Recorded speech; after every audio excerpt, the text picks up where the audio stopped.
Let's begin with a word of prayer. Dear Father in heaven, we are so very thankful for this morning. We're thankful for another opportunity to study together, to answer questions that we have in our minds, and to receive light for our feet.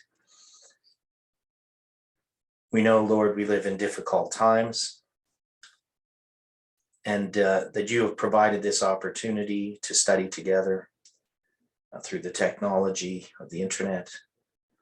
We wish that we could be together to study, Lord, but this is what we have. So we just ask for your Holy Spirit to unite us together, that we can understand these things. We pray for those watching the videos as well, that your Holy Spirit can work in their lives and that your angels can watch over them.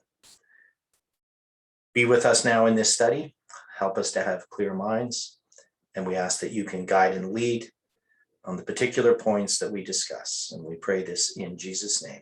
Amen. Good morning, everyone. So we were looking yesterday at the beginning of the woes. So the first woe, the 150 years.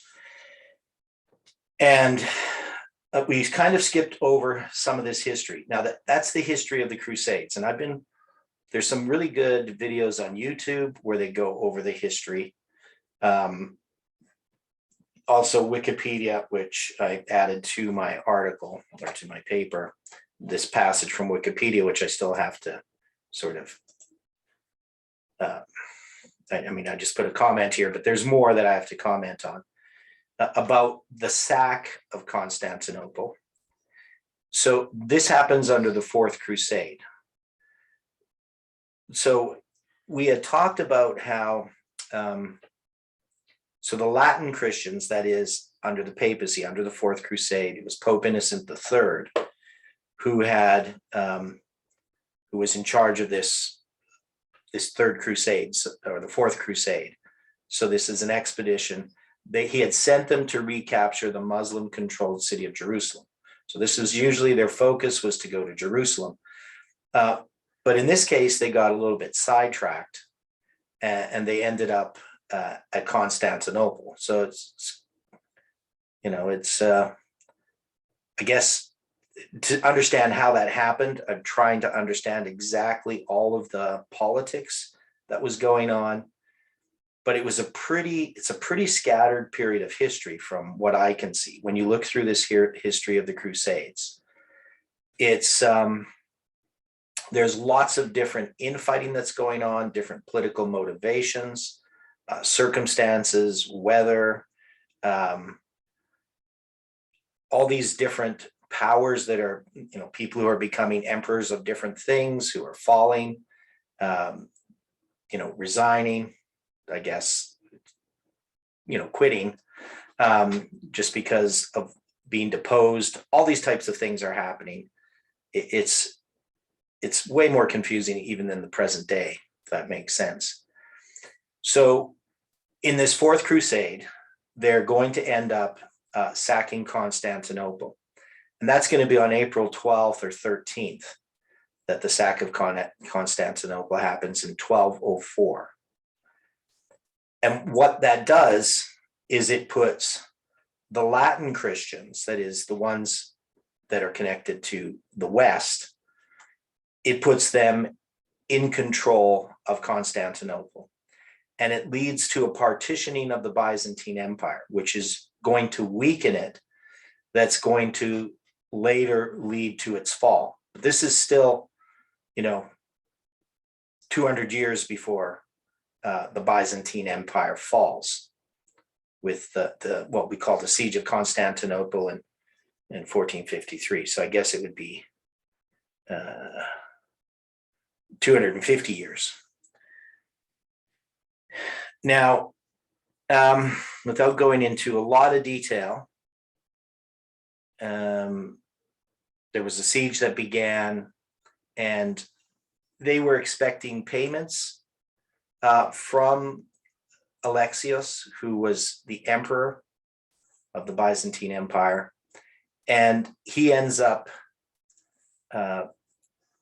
getting murdered on February 8th. in 2004, 1204. And then you're going to have this conquest of Constantinople that's going to follow, which is going to be this sacking of Constantinople.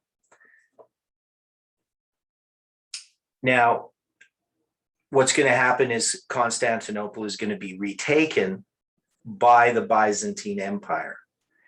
And the name here, Michael VIII Paleologos. So Paleologos, who is that we often refer to, that Adventism would know is Paleologos? So this is the first of the Paleologoses being emperor. So this is going to be in, I believe it's in 1259 that he becomes emperor. Anybody think that name looks familiar, Paleologos? It's the same name as Constantine the 11th. Yeah, so Constantine the 11th is the last of this line of emperors, of this family of emperors. So Michael VIII is the first. And he's the one who's going to retake Constantinople. So this is not really an event in Islamic history, because this is just a battle between the East and the West. But what's going to happen is from July 24th to July 26th, 1261, and the last date there, July 26th, is going to be the 26th day of the 4th month, that the city will be captured. So it's this 3-day period, starts on the night of the 24th and it's completed by the 26th. And then on August 15th, Michael VIII Paleologos proceeded through the town on his way to the Hagia Sophia, where he's going to be crowned as emperor. Now he is, he's not really supposed to be the emperor. He's, I can't remember the word they use for it.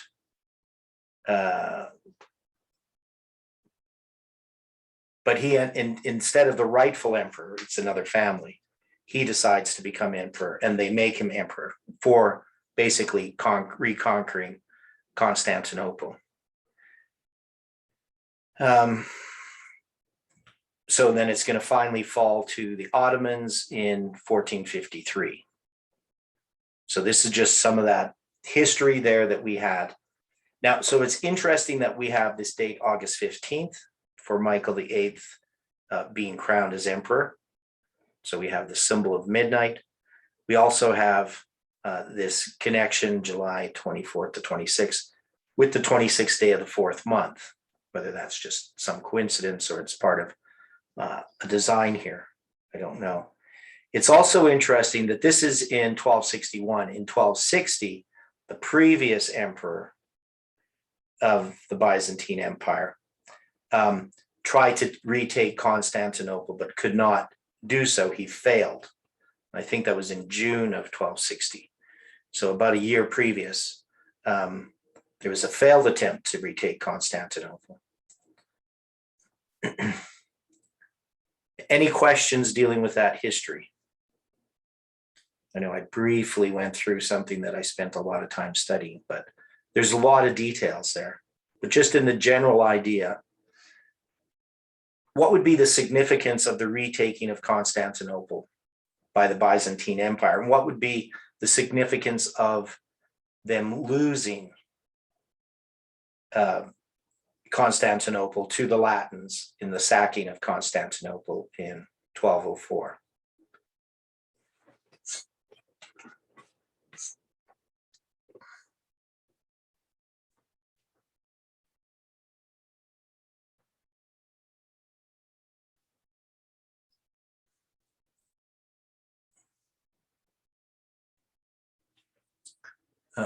One of the things about the siege of Constantinople, or the sacking of Constantinople, that happens in 1204 is the dates. April 12th or April 13th is considered the date that Constantinople was sacked. April 12th is April 19th on the Gregorian calendar. April 13th is the 10th day of the first month on the biblical calendar. So either of those dates could have significance. But what's the significance here of Constantinople? It being taken by the Latins and then being taken back. Anybody have any ideas of what this history means?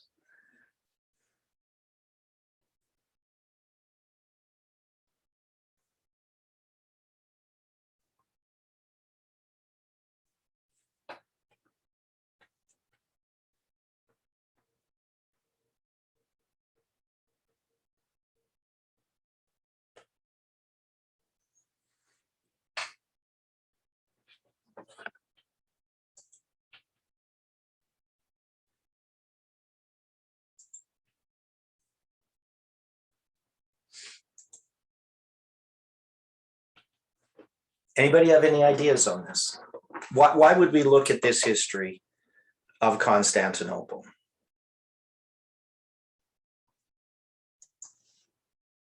More because it became Eastern Rome. Okay, so it becomes established as Eastern Rome. So one of the things that's happening here is that as much as we talk about Western Rome and Eastern Rome, they're not at odds with each other prior to the Fourth Crusade. That is, they're all Christians. And what you're going to see is that Eastern Rome and Western Rome further become separated. So now Eastern Rome, of course, the Roman Empire has fallen, but we see that we have the papacy in charge of Western Rome, and we have the Byzantine Empire only in charge of Eastern Rome. But they're friends with each other. They're not really enemies. That is, when you go to the Fourth Crusade, you have Latin Christians and Byzantinian Christians dwelling together in relative peace. I shouldn't say, when I say relative peace, that is, there was some riots that happened in the I believe it was in the 1190s, so about 20 some years before, because some religious differences obviously existed, but it was mostly for economic reasons. So there's obviously people feeling that they're cheated somehow economically. So it's a rather complicated history in that sense, but there isn't this real division of East and West as later develops. So when you have, and also the other thing that you have here is, especially with the retaking of Constantinople, is you have that final family that's then going to rule the Byzantine Empire all the way till its end in 1453. So you have things at the beginning. Remember, the end and the beginning are connected, the Alpha and the Omega.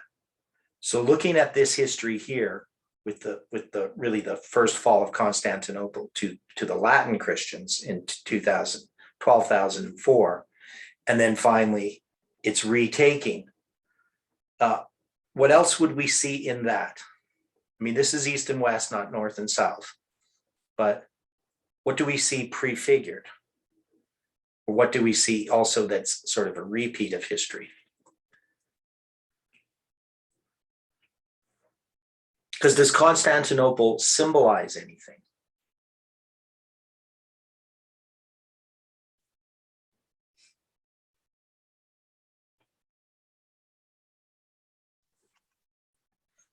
Well, it was one of the powers which helped establish the papacy at the beginning of the 1260. Okay, so so how does it do that? It removes the Goths from Rome. Okay. So we're seeing these powers. They're definitely significant prophetic events. You know, the Bible doesn't particularly talk about the sack of Constantinople or any of these events, but they are tied into Bible prophecy with the rise of the papacy. They're also tied in with Islam. and they're tied in with these woes. Now, Stephen had asked a question the other day regarding why we consider the second period of 150 years a woe, but not the first period of 150 years. And I partially answered that question, dealing with the fact that under the Ottoman Empire, we now have, for those first two woes, we have an empire, where before that, Islam is sort of this scattered, tribes, often working together, but often at odds with each other. Now, what ends up happening with the Crusades is, in some ways, this leads to what happens with the Ottoman Empire rising. So all of these things that are happening, the Crusades, the division of East and West, becoming much more entrenched as time goes on, leads to the necessity of Islam uniting under an emperor. Yeah, so 1204 minus 538 equals 666. Okay, so a good point there.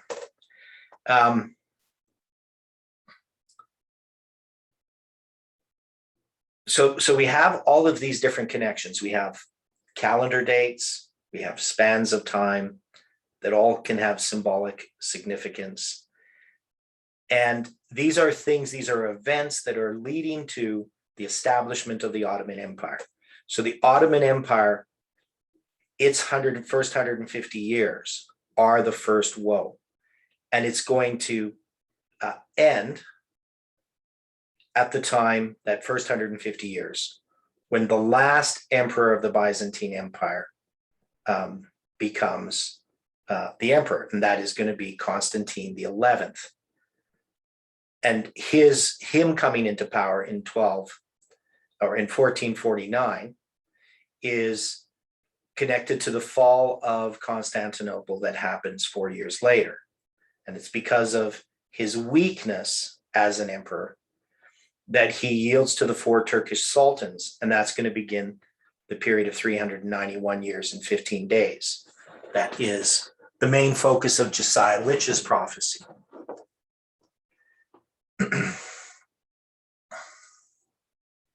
So when we look then at the rise of the Ottoman Empire, it doesn't just happen. It's the result of all this other history that precedes it. Now, we dealt a little bit with the date, July 27th, 1299. And again, I'm not going to go into detail on Treyer's paper. It's very complicated, all this history. But it is pretty clear looking at it that it has to be 1299. So, I mean, I can send people the papers and you can read through them. I know I've sent them before. If you want to read through the arguments that are made. But what we do know is that there is, on the part of people like Heidi Hikes, just in the way that he deals with the prophecy or with the controversy over this prophecy, and the way he deals with the prophecy of Josiah Lich, he uses a lot of deceit. And this deceit and his sort of deflection of the real arguments is a strong testimony that really he knows his position is weak and he doesn't want to address the actual points. So he has an agenda. He's not interested in actually finding out the truth.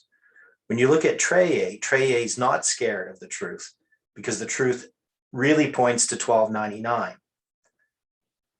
Now, Treyer and Alberto R. Treyer and Ron Dupree are two Adventist scholars that support Josiah Lich's prophecy. And Ron Dupree is much closer to our view of Josiah Lich's prophecy. Treyer's not as strong in his views, but they both support that is a valid prophecy. Now, So when the Latin Empire, Michael VIII Palaeologos takes it over in 1261, this guy Pachymeres is a contemporary of this history. And we're going to see Petrus Pausanias in the 17th century saying that it's 1299. But later on, scholars try to move it to 1302 or 1301. Anything that needs to be cleared up about that history?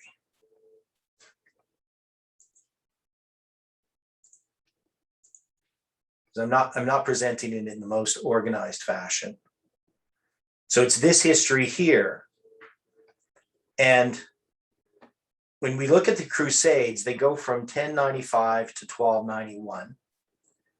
And we can see that 1173 date is in there. And this is the rise of, I believe it's Saladin in 1173. So that has to do with Islamic history. And this is where this 126 years was taken by Odilio, and the 391 years, we addressed that. But we can see that this history of the Crusades is what causes the consolidation of Islam under an empire. When you read the history, it's really clear that that's what's happening without getting into the details of it. And we can see why that is. So now that the Ottomans are united, or that Islam is united under the Ottoman Empire, we're going to have what's called the first woe. And it's also a period of 150 years, just like the one in Revelation 9:5. So the question, if we're going to answer the question, why is this considered a woe, but the other history not considered a woe? What would be the reasons that we would give?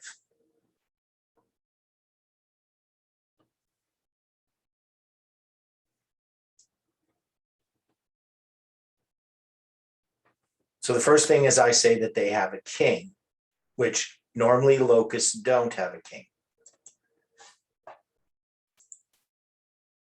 But why does that make it a woe?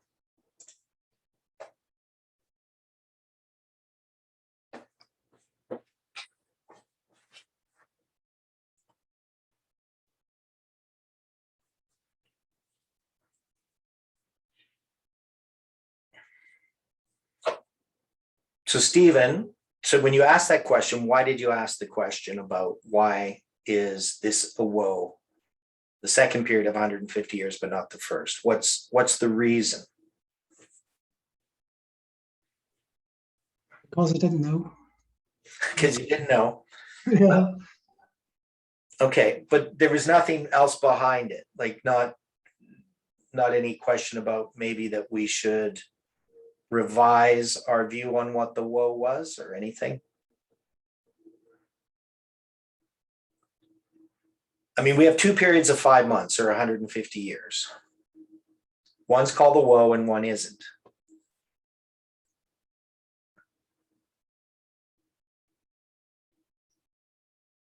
Yeah, if just someone was to ask me that question, Okay. I don't know how to answer them. Okay, so does it help to know that they're under a king? Well, that's information which is useful. Okay. But does that then negate why it can't be a woe? Well, I don't know if that's negates it necessarily, but I do think that what's going to be, these woes are going to be periods of time that can be clearly marked. Now, when we go back to the rise of Islam, you got 606, we got 632 for the first caliph, we have Abu Bakr's command. And it appears that in Abu Bakr's command, there is a period of 5 months that's connected to it. That is, you can't just go to Abu Bakr's command. And then when it talks about this period of 5 months, jump to 1299, especially when you can see that this is about the rise of Islam at the beginning of Islam, and that they're going to be these locusts, but locusts don't have a king over them. but then they're going to get a king over them in 9:11, right? Revelation 9:11. So what's the significance then that it's Revelation 9:11 and they have a king over them? What is that telling us?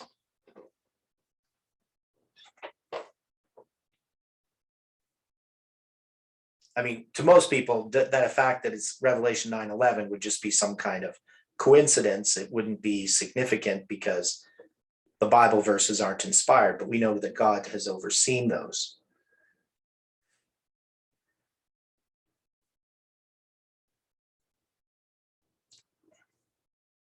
And that's going to be the first woe, because it says, one woe is past, behold, there come two woes more hereafter.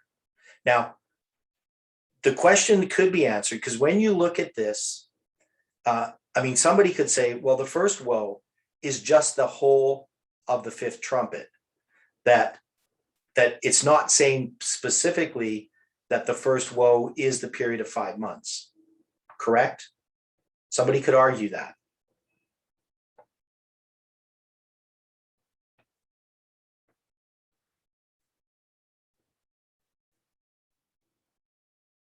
Yes, I think they could. Yeah. So somebody could argue that, well, the first woe is just this whole history of the rise of Islam up until, 1449, right? Or something like that. They could even argue that it's just the whole first period up until, they get the Ottoman Empire. So we place the first woe as the second period of 5 months or 150 years.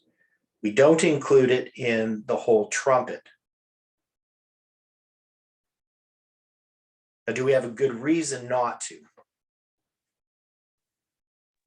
We've seen that the second woe ended in 1840, and with William Foy's statement, he clarified that the trumpet hadn't finished. Right. So you could distinguish between the woe and the trumpet, and that woe had that time prophecy connected to it. Okay, right. So there's a time prophecy connected to the second woe. So if you were to argue that the first woe was just this whole period of time, but it doesn't have a time prophecy attached to it, that would be a problem.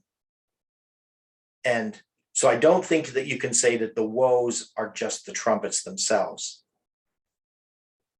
So for us to say that the woe is the second period of 5 months, even though there is a first period of 5 months that's not labeled a woe, somebody could say, well, it's a period of time as well. Shouldn't it be a woe? And it is the rise of Islam. So it's just normally a question we don't ask. We just kind of assume the woe is the second period of 5 months. Most of us, just even as Adventists, recognize only one period of 5 months. We don't recognize both. But can we see that the first period of 5 months typifies the second period?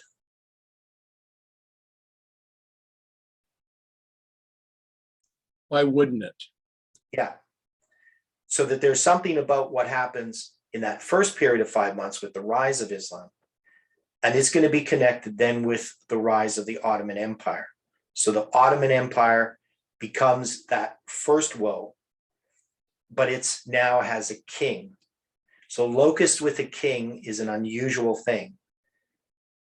And so that becomes the woe. And that's, I mean, to me, that's the main argument, is that they have a king. But it's also a time period. But even though the first period of 5 months is a time period, it's not a woe.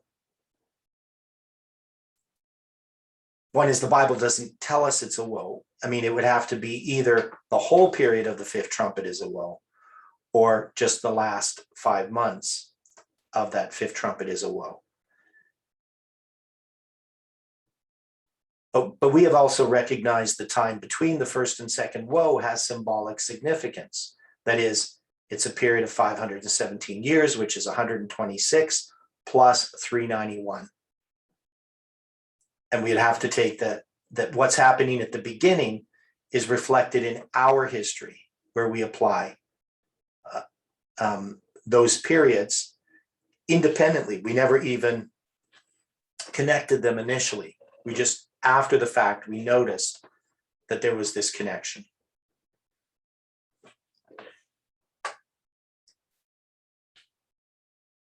Now, the second woe is going to, let's look at this, and we'll come back and look at this past again. But so it says, one woe is past, and behold, there come two woes more hereafter. And then the sixth angel sounded. I heard a voice from the four horns of the golden altar, which is before God, saying to the sixth angel which had the trumpet, loose the four angels which are bound in the great river Euphrates. Okay, so why is in this sixth angel, why are they loosing the four angels which are bound in the great river Euphrates? Because this is a point that we really don't touch on too much. But the river Euphrates is connected to what?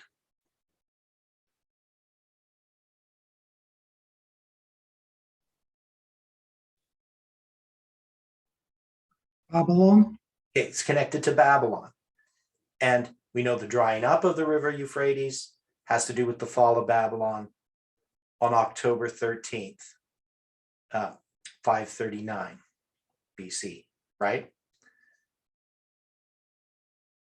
So we have this symbol of the Euphrates, which is connected to Babylon, and it's going to be mentioned later in connection with the plagues. But here it's in the trumpets. This is, again, we can see there's a parallel between the trumpets and the plagues. So which is the one with the river Euphrates in the plague? Which plague is it? It's the sixth plague. Which trumpet is this? It's the sixth.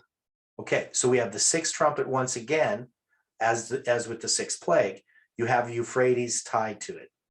Now here, there's four angels which are bound in the great river Euphrates, and then they're going to be loosed, which were prepared for an hour, a day, a month, and a year to slay the third part of men. So these angels, they wouldn't be angels from heaven.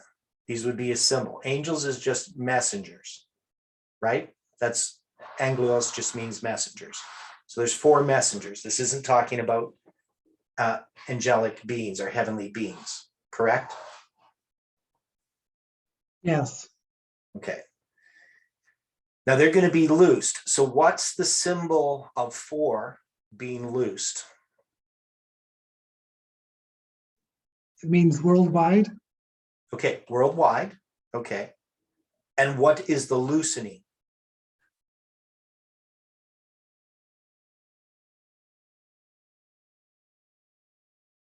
What's a loosening referring to? Or what is it related to?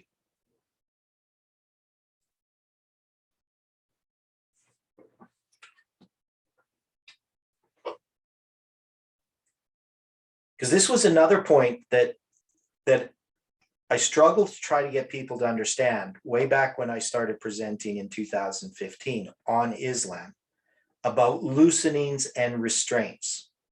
And it's sort of past people, they didn't understand what I was talking about.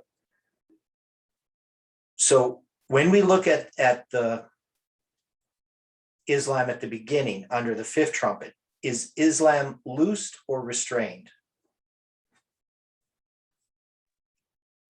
It could not kill, therefore it had some restraint tied to it.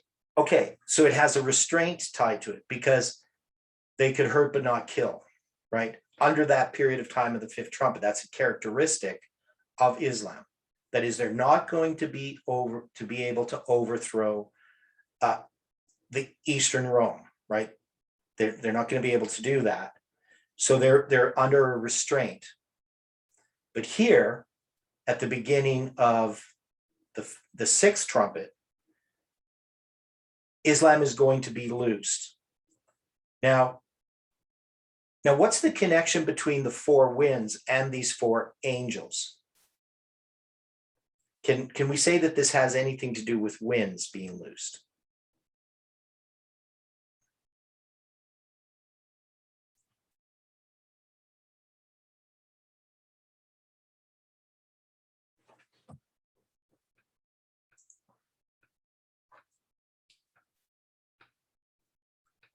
You understand the question that I'm asking regarding this loosening?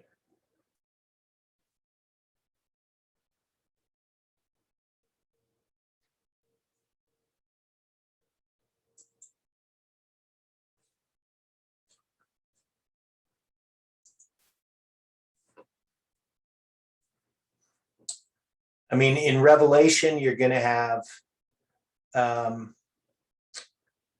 see here. So you got this loosening mentioned in 9:14, the loosing the four angels. You're going to have Revelation 20, verse 3, where it talks about, and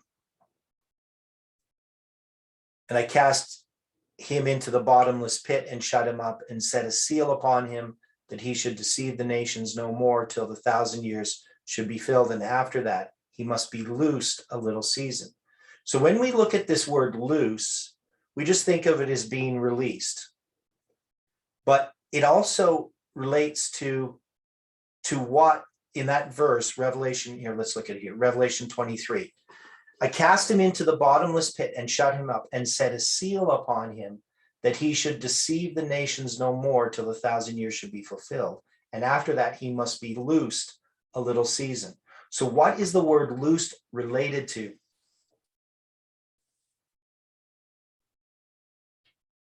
What's being loosed?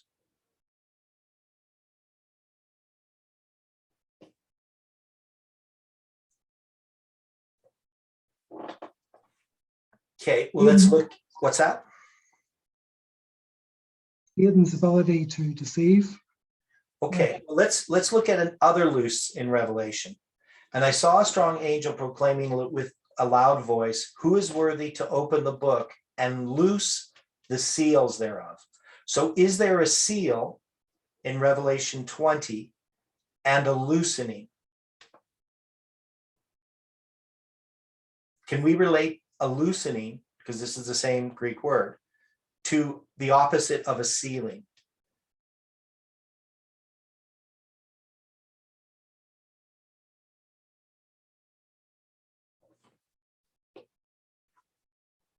Can loose mean unsealed, is what I'm asking.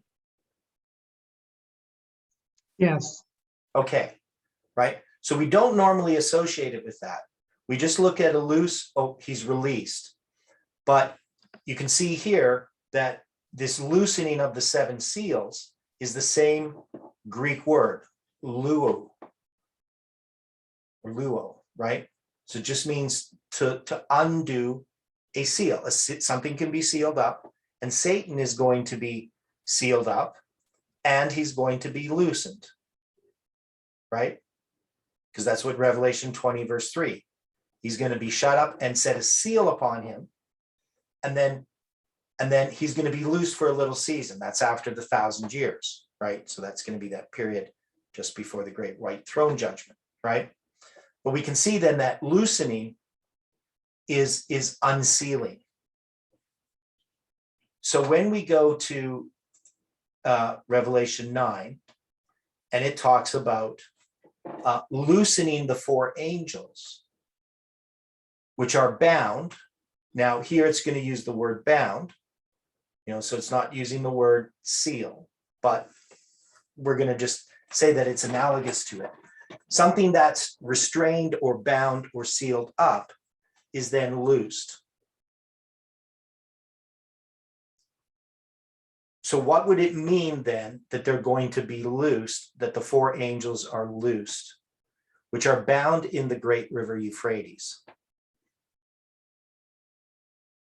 How is Islam connected to the great river Euphrates, or bound in the great river Euphrates?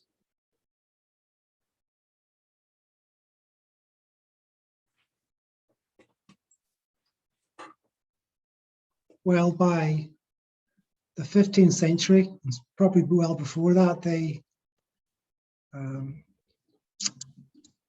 that was part of their territory that they had Okay. conquered. Okay, so they had conquered this area, but we know that this is symbolic. We're not going to literally take this as talking about the river Euphrates, but it is connected symbolically, even if there is some literal aspects to it, right? Yes. Okay. Now, if the great river Euphrates, though refers to Babylon, who is Babylon?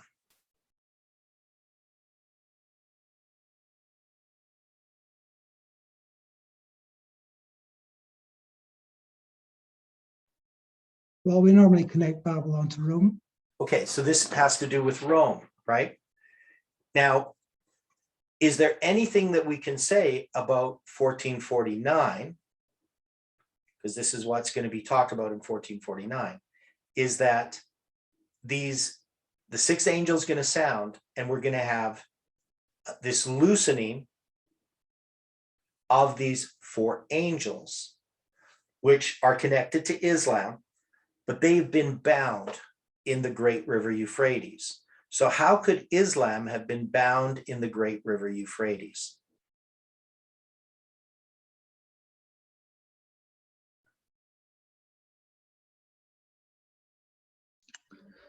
They would have been restrained from killing Rome. Okay, from killing not just Rome, but killing Eastern Rome. Yes.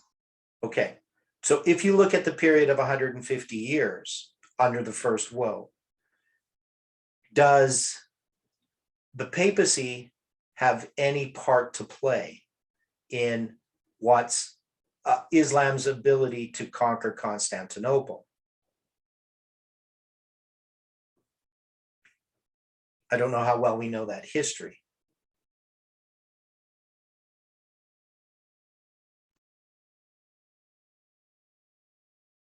Because the question is, how are they loosed? And what does this loosening mean? Is this something where they're loosed in some way because of Rome? Or is this loosed referring to some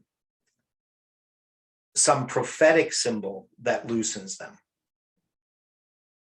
And if it is, how is it connected to the Euphrates? I know people don't really understand what I'm asking.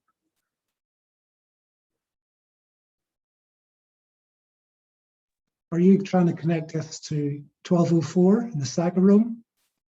Okay. That was Constantinople. Yeah. So when we looked at Constantinople, what happened there? So remember, this is 1449. And the end and the beginning of these periods are connected.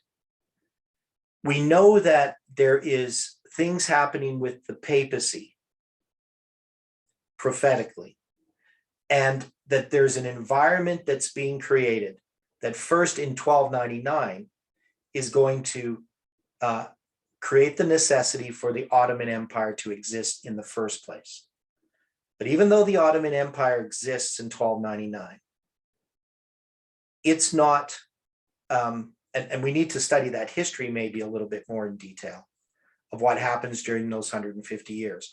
Why can Islam not conquer Constantinople? And then why does it eventually conquer Constantinople? What is that history about? And so we've never really studied this, right? We study the end of it, dealing with Constantine XI coming to the throne, yielding to the four Turkish sultans. Now, and the question is, can we connect these four Turkish sultans to these four angels? That's another question. Are these the messengers, so to speak, that are being talked about? The other thing that we've never addressed is it says they were prepared for an hour, a day, a month, and a year for to slay the third part of men. Now, when we look at that this construction of this, we know that the period of time is going to be 391 years. And so this is going to be the period of time of what we call the second woe, from 1449 until 1840. But what would you think of when it says they were prepared for an hour a day, a month, and a year for to slay the third part of men? What would that prepared mean?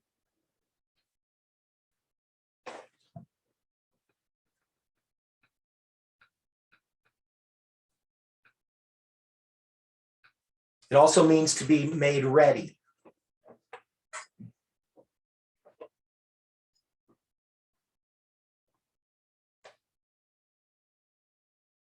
Okay, so I'm asking lots of questions. I'm not really giving lots of answers. Let's look at another question then, even before we answer that. When we take the expression an hour, a day, a month, and a year, what would we normally think that that means? And how do people who oppose Josiah Litch's prophecy interpret this? And there's some that just connect that to a particular day, in a Okay. particular year. Yeah, in a particular time, right? So an hour, specific time. You could say, 6 o'clock in the afternoon on the 11th of August in the year 1840 or something like that, right? Now, to the Jewish mind, they actually look at time a little bit differently than we do. That is, if you talk about a year, like even if we say the year 1840, what does the year 1840 mean?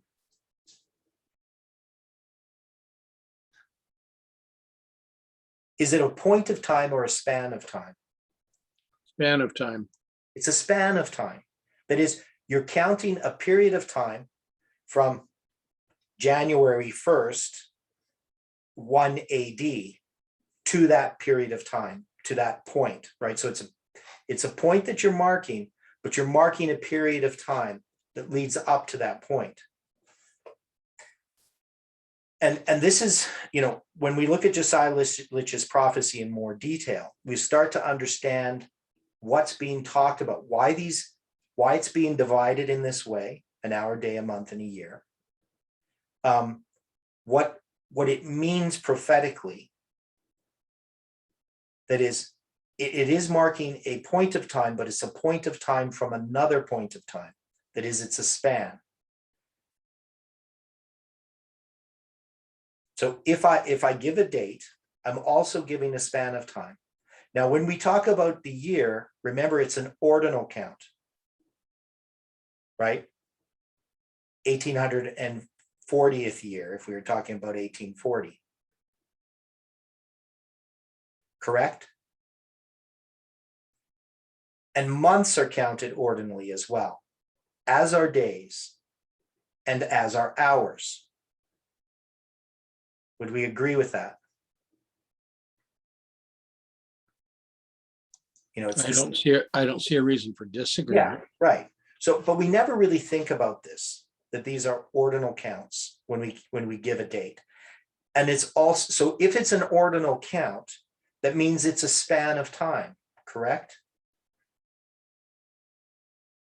Yes. Yeah, but we don't think about it that way in our mind. We just think about a date as if it's just a point, but it's being measured as a span. That is, we're going back to some other point and we're saying how many years, what ordinal year it is from that date, and what ordinal month, and what ordinal day, and what ordinal hour. But we don't think of it that in our way in the Western mind today because of how we think about time. But to the Jews, this would be time. So can we then take an hour, a day, a month, and a year and say that it is a span of time?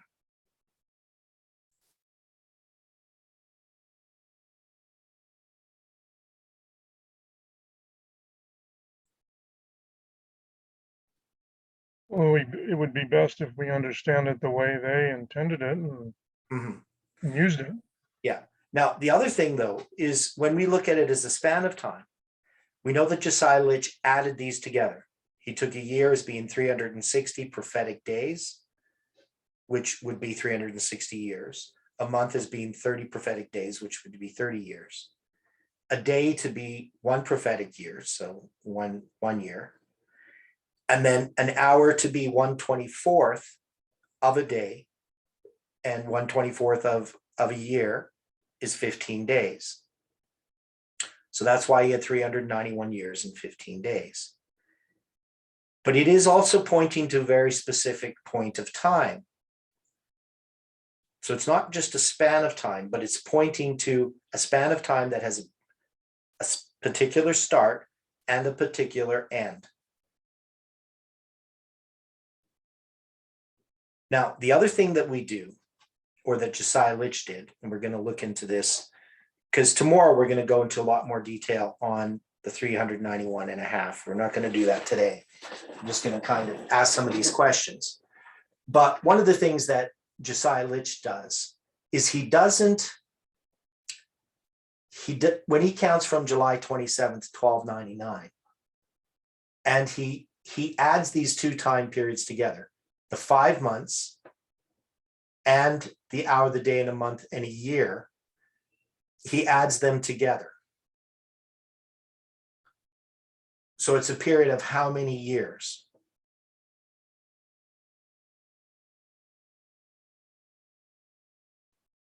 When he starts from July 27th, 1299. 391. So it's going to be so it's 391 plus 150. Does that make sense? That he's not going to count from July 27th, 1449. He's going to count from here. Well, I'm just going to put, oh, wow, this is interesting. Okay, I'm going to kind of backtrack a little bit here before I get into this. I just want to look at this chart here that I had made a long time ago, because I'd asked a question about prepared for an hour, a day, and a month, and a year.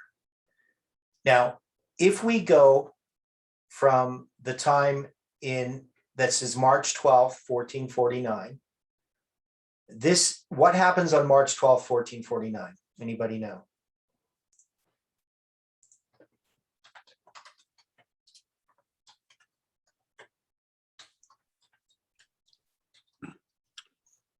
I don't have a good recollection of that. Okay, that's when Constantine arrives at Constantinople. Constantine the 11th, Paleologos, to become reigned as emperor, to become emperor, right? So it's March 12th, 1449. And what I did is I counted backwards. So it says he's prepared for an hour, a day, and a month, and a year to slay the third part of men. So what I did is I counted backwards from March 12th, 1449, 391 years and 15 days. And what date is it that I come to?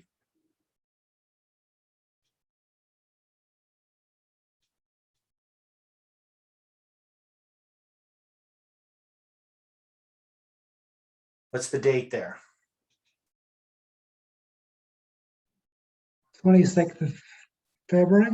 Okay, so February 26th, 1058, and it's in that year that the Fatimid Caliph is publicly recognized Caliph in Baghdad by the Buyids. So that's another family. Now, the significance here was just this symbol of February 26th. So what's February 26th? What's the significance of that date in connection with Islam? Not in 1058, but just in some other year. About 1993. Okay, 1993, February 26th. And what happens on February 26, 1993? That was the attempt to bring down one of the towers, or even both of them, of the Twin Towers in New York. Right. So if there was a bombing at the Twin Towers, it was a van filled with basically diesel fuel and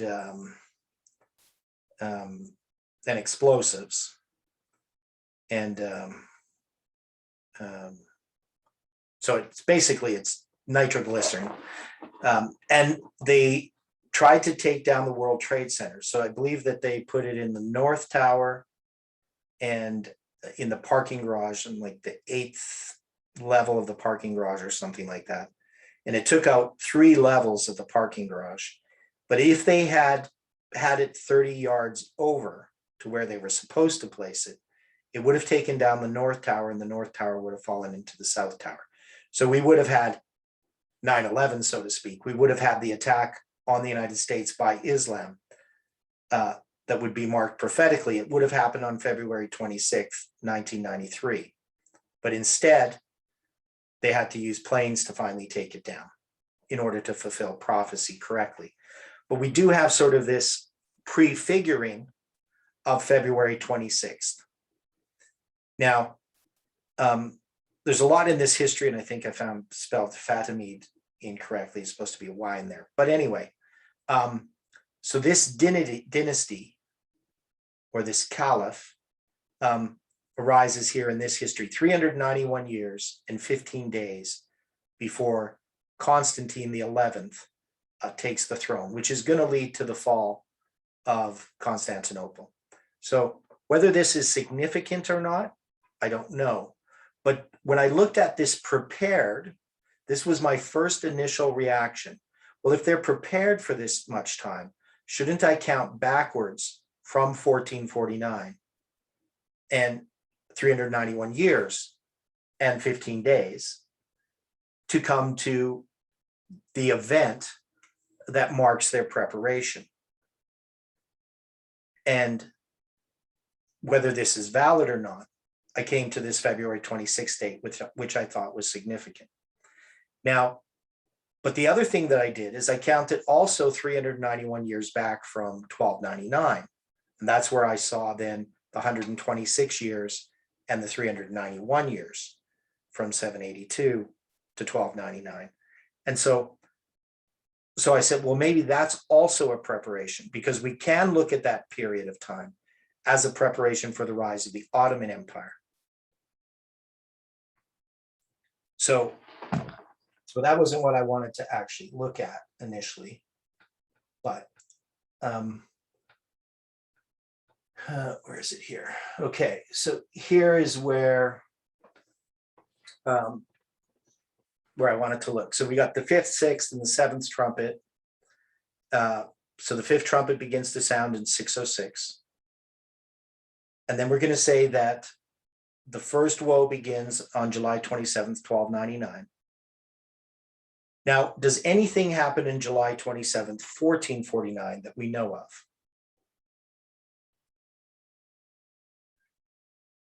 No. No. So we don't know of any event there in the summer of 1449 that we can use to mark the end of the 150 years.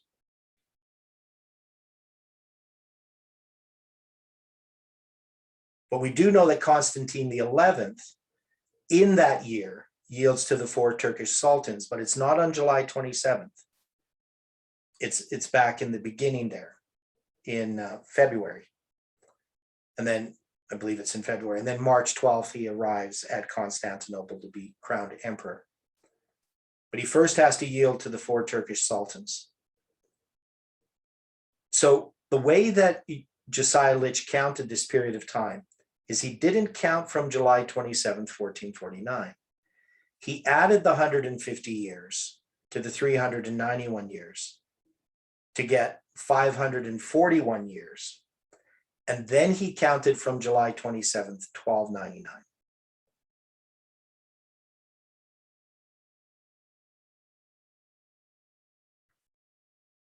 That is, he's going to mark July 27th, 1449 as 150 years and just add on this 391 years and 15 days without having an event in 1449. Is there a problem with what he was doing, or is this providential?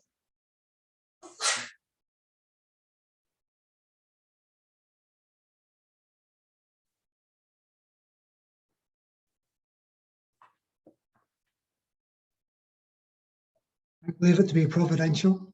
Okay, so I take it as providential. And why is it providential?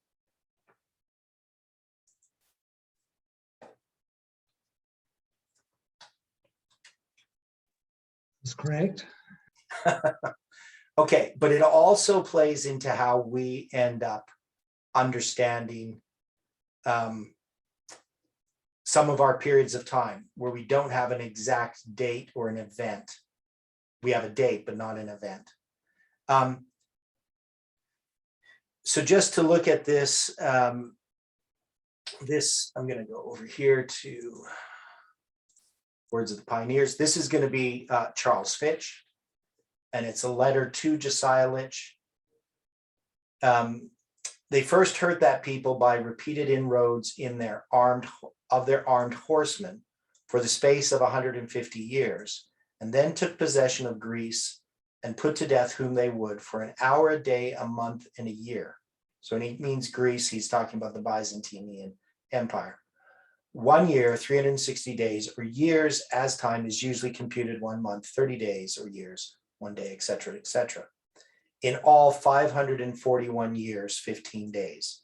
So you can see that the main point that I'm making here is that they're counting from the beginning date that they have of July 27th, and they're ending then August 11th.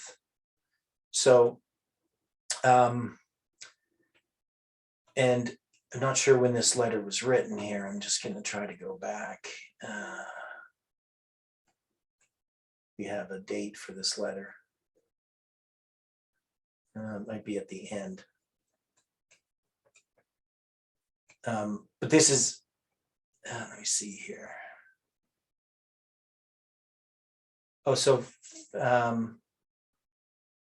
no, that's something else. November 1841. So you're going to have Charles Fitch writing this letter more than a year after August 11th, 1840. Okay, so it's just, I believe that this Ottoman or Mohammedan power commenced its work upon the Greeks on the 27th of July, 1299, and that the Turkish independence came to an end by being surrendered into the hands of the Christian powers, England, Russia, Austria, and Prussia, who undertook to settle the difficulties between the Turkish Sultan and Muhammad Ali of Egypt. This surrender of an independence which the Sultan could not maintain evidently took place on the 11th of August, 1840, precisely 541 years and 15 days from July 27th of 1299, or the 27th of July, 1299. That power, therefore, has had its 5 months, its hour, day, and month, and year, and is in fact no more. I believe, therefore, that the second woe under the sixth trumpet is past, and that the third woe cometh quickly when the seventh angel shall sound, and the kingdoms of the world shall become the kingdoms of the Lord and of his Christ, and he shall reign forever and ever. I believe, therefore, that the last predicted event, previous to the sounding of the last trumpet and the pouring out of the last woe, has transpired, and that we are now to look for the grand consummation of all that the prophets have foretold. For in the days of the voice of the seventh angel, when he shall begin to sound, the mystery of God shall be finished, as he hath declared unto his servants the prophet. And that event was to come quickly after the completion of the second woe under the sounding of the sixth trumpet. So there's a number of points here.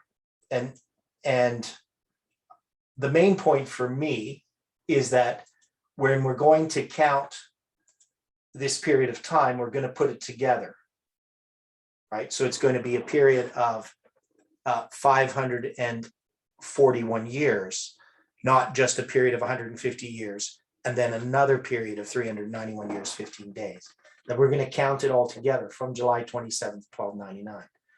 And so if I'm going to say that it's prepared for an hour, a day, and a month, and a year, if I put the 391 years on this other side, going back to whatever it was, 708 AD, and count that 391 years to July 27th, 1299, I could look at that history and say that it's connected.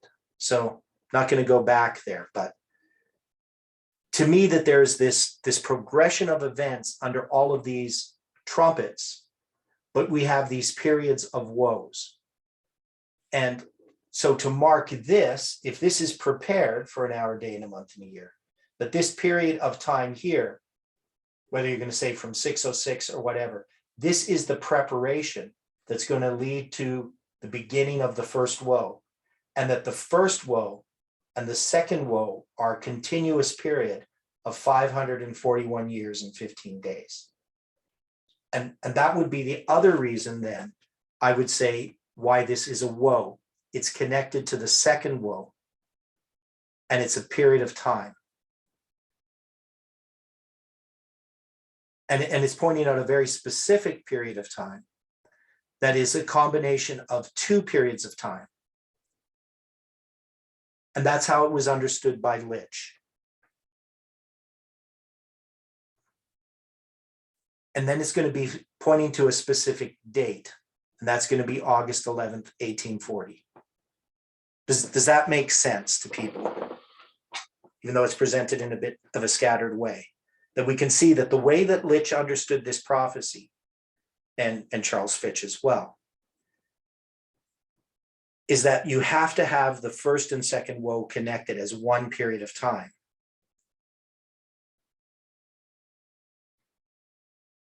And that we need a specific date to start it and a specific date to end it. And we can't do that with the period that's preceding that, from 606 to 1299.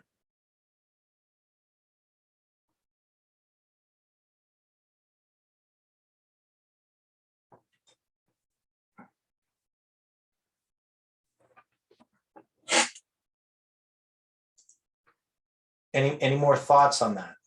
Does that help, Stephen? Yes. Okay. Yeah, it helps me too. Okay. Because, part of the thing that I was doing when I was studying prophecy prior to any of our time prediction, I was trying to be very particular. That is, I didn't want to miss any details. And so I looked at as much detail as I could to try to understand.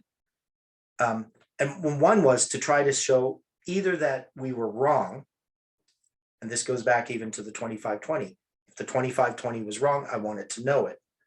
I wanted to know that it was grounded in reality, that it wasn't just some coincidence or mistake that the Millerites had made.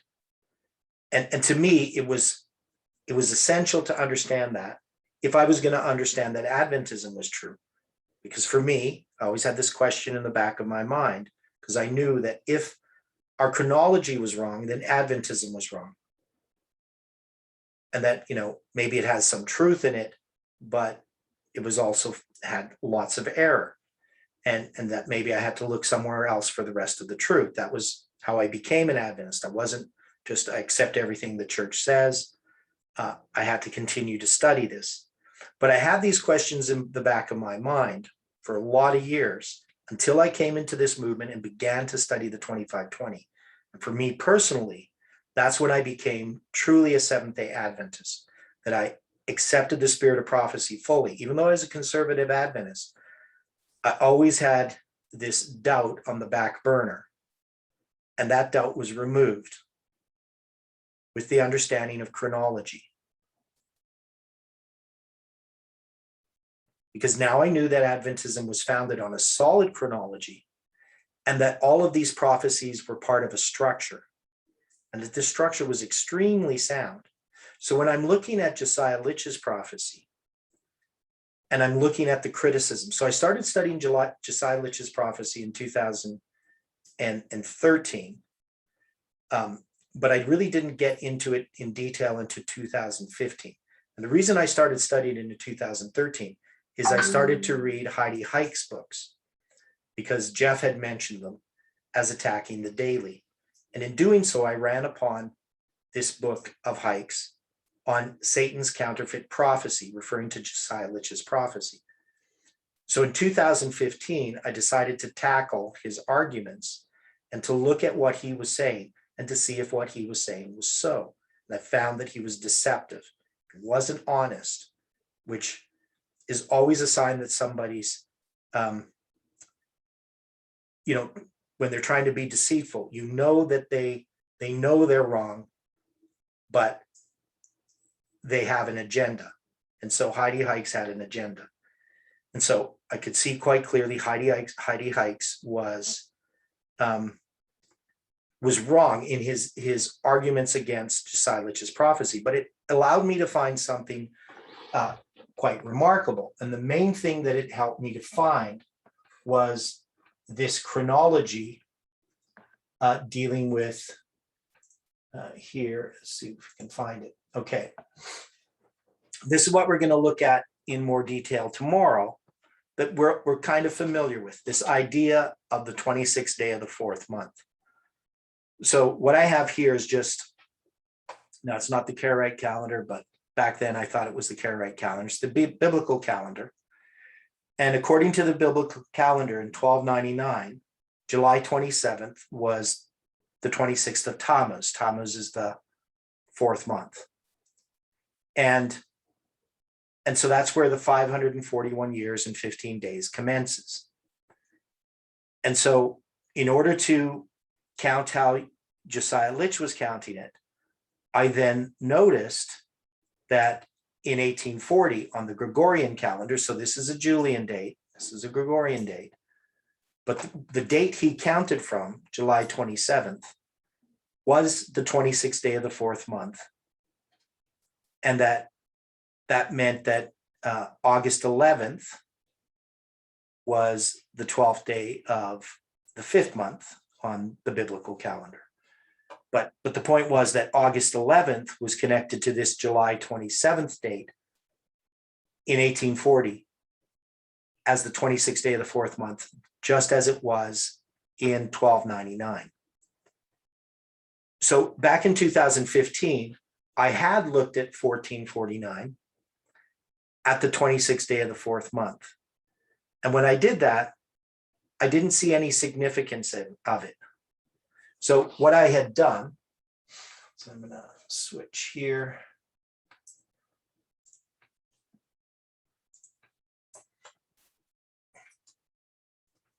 Okay, so, and if anybody has any questions about what I'm doing, I'm just going to show you here on this might help. So here we have the calendar converter, and I'm going to go to 1299, and I'm going to go to July 27th. So you can see I have the Julian date of July 27th. It's August 3rd on the Gregorian calendar, but it's the 26th day of the fourth month. Now, I didn't have the calendar converter back then, so I had to do these things manually. And one of the interesting details, if I go back to the first day of the first month, you'll notice that it's April 4th on the Julian calendar in 1299. And if I go to the first day of the first month in 1449,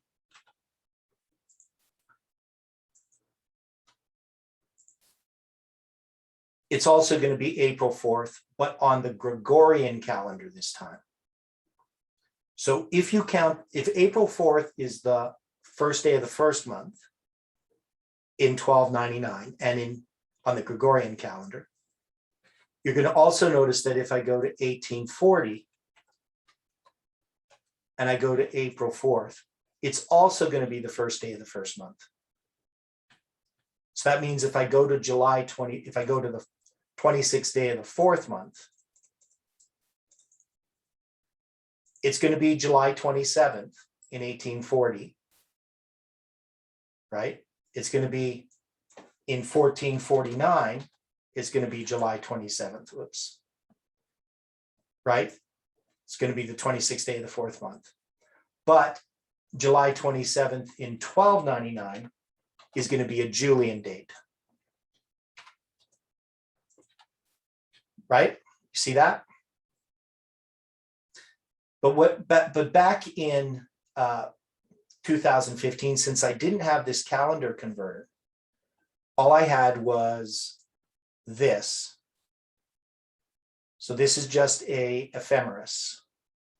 I have all this different astronomical information. And I went to 1449. And when I looked at the 26th day of the 4th month, so if you go here, if I go to April 4th, so in 1449, I just have a Julian calendar here. This is a Julian calendar. I don't have a Gregorian calendar because the Gregorian calendar didn't start until 1582. So in 1449, this is just going to give me Julian dates. And so when I had figured out the 26th day of, or the 27th of July, so I'm going to go to July. I'm going to go to July 27th. It's not going to be the 26th day of the 4th month. That is, if you go to this calendar converter, when I figured it out in 1449, and I just went to July 27th, Julian. What was my problem here? Oh, pardon me, I didn't do that. I went to the 26th day of the 4th month. I got to go here. So I went to the 26th day of the 4th month in 1449, and I found July 27th Gregorian, but that's not what I did. What did I do? I'm trying to remember. Oh, see, I didn't have July 27th Gregorian. I just saw July 18th Julian because I was using a Julian calendar. So to me, the 26th day of the 4th month in 1449 wasn't significant because it was just a date, July 18th, which meant nothing to me. But does that make sense? I know I kind of confused myself. But you see what I did? Anybody not understand what I did back in 2015?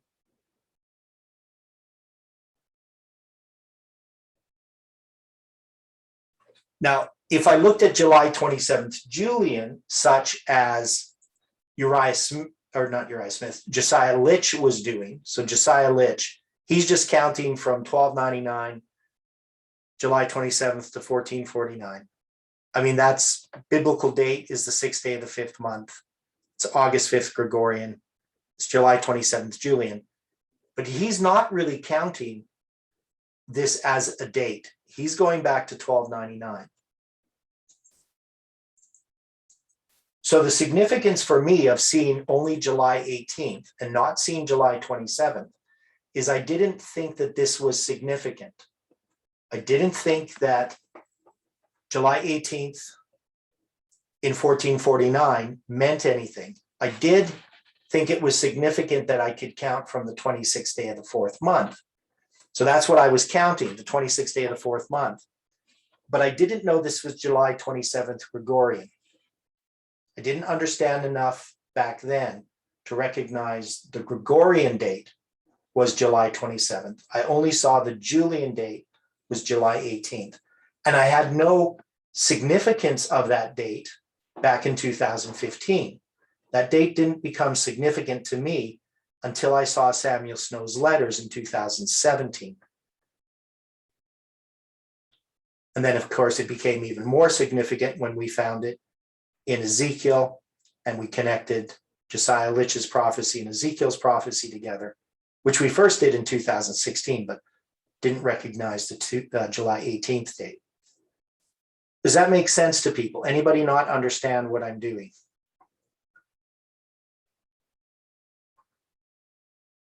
No, it's a lot of dates. We're going to go over this tomorrow when we look at Josiah Litch's prophecy. So what I should have recognized is that July 18th, well, I couldn't have because I wouldn't have known, but in 2015, July 18th was significant in that it was the 26th day of the 4th month. Now, we also know that July 18th was the 26th day of the 4th month, but on the Gregorian calendar in the year 2020, right? So in the year 2020, it's the 26th day of the 4th month. But it's also a Julian date in 1449. And to understand why July 18th has the significance it does, what it meant to this movement is really to understand Josiah Litch's prophecy.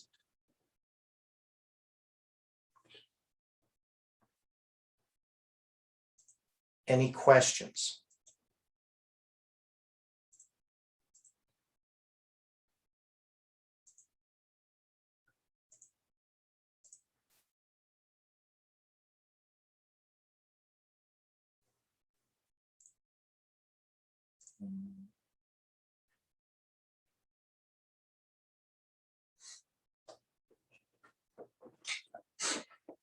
Does this also help answer the question of why the first and second woe are connected as a period of 541 years and 15 days?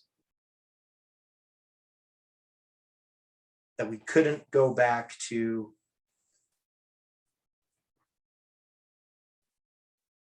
the other periods and include them in the woes, that these have to be woes that add up to 541 years and 15 days.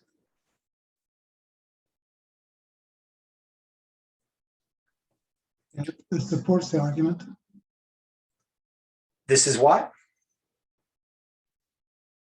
I can see the support for it.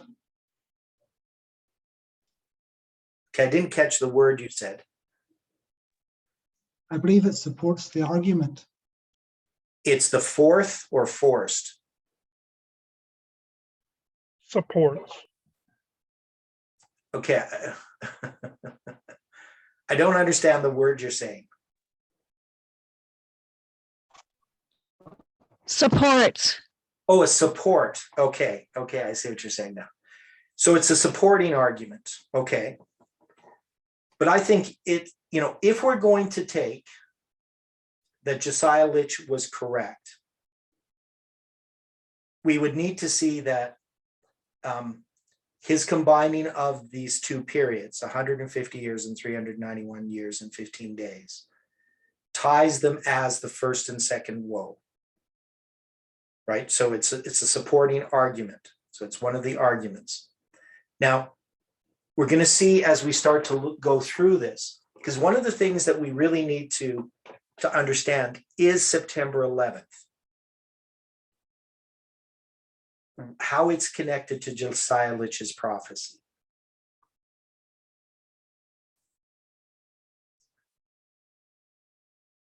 And one of the reasons why we don't choose the first attack on American soil by Islam on February 26, 1993, why we don't choose that as the mighty angel of Revelation coming down, at least one of the reasons we don't choose it as being that event. Because there is a person who was in this movement who really tried to push this February 26, 1993 date. One is because he believed that 9/11 wasn't Islam, but that 1993 was. So he believed that 9/11 was an inside job, but 1993 was actually Islam. Even though it was the same group of people that attacked in both cases, he didn't accept the second one as a real attack. He believed that the first one only was. And this is an important point to understand. It goes back all the way to understanding Josiah Litch's prophecy and the significance of February 26th and the significance of September 11th and how they come to play in our line of prophecy. And so why we have to mark September 11th as being an attack on the United States by Islam. So this goes back all the way to understanding Josiah Litch's prophecy correctly.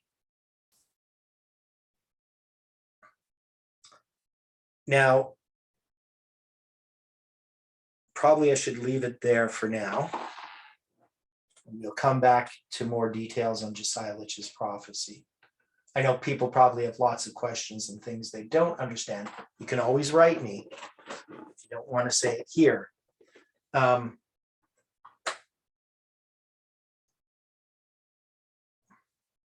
But one of the things we saw was this period of 666 years, how it was tied together in other ways. And Stephen brought this up, that the 204 minus 538 was 666. So we can see that the events that were connected with Constantinople in both the sacking of Constantinople and also in the retaking of Constantinople, are prefiguring events that happen later. And this prefiguring is extremely important to understand our history. And I don't think that we've addressed it all correctly. That is, we have all these loose ends, these loose threads that we haven't really examined and that we need to. And so, this is what we're trying to do right now, fill in all of these details. So if you do have questions, ask them, because if you ask a question, somebody else may have that same question and it needs to be answered. Okay, so nobody has a question at this time?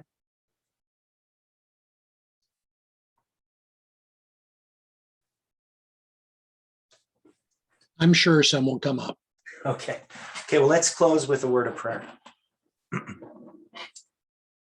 Dear Father in heaven, we are thankful, Lord, for the light that has shone upon us this morning. We know that our minds have a difficulty grasping all of these things, that there are things we need to go over again and again until they become established in our thoughts. Help each person to spend the time needed to establish in their own minds that these things are true, and be with us throughout this day. And we ask that you can bring us together again, if it is your will, to continue to study these things. Thank you for hearing our prayer. In Jesus' name we pray. Amen.